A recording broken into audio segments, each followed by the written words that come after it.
անկախ ապացուցեց, որ 2000 տարեկան եկեղեցու արժանավոր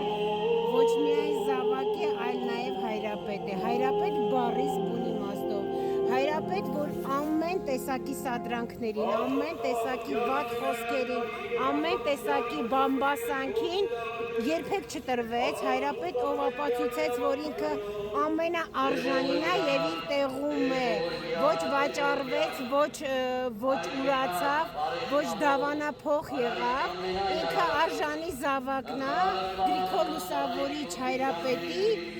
իրական հետնորդն է, ինչը Սահակ Բարդերի մարդկանց, ովքեր որ դարերով պահեցին հայ առաքելական եկեղեցին եւ հայոց պետությունը։ Հետ այսու մենք նորից պահելու ենք մեր պետությունը,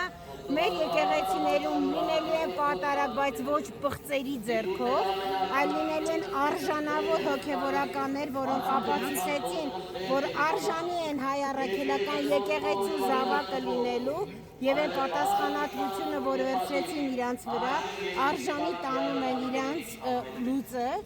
եւ անկախ ամեն ինչից հպարտ եմ, որ հայ առաքելական եկեղեցու զավակ եմ եւ ապրում եմ այս ժամանակները, որ պատիվ լինեմ, պատիվ ունեմ ամենայն հայոց հայրապետի հետ նույն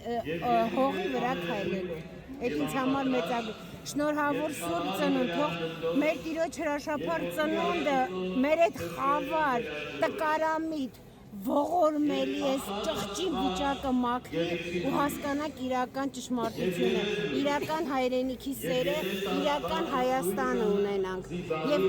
ինչքան էլ նյութականը կարևոր է, բայց այդքան նյութապաշտ չլինենք։ Մենք Քրիստոսով բոլոր ամեն տեսակի դժվարություններ հաղթելու։ Շնորհավորում եմ բոլորի Սուրբ Ծնունդը։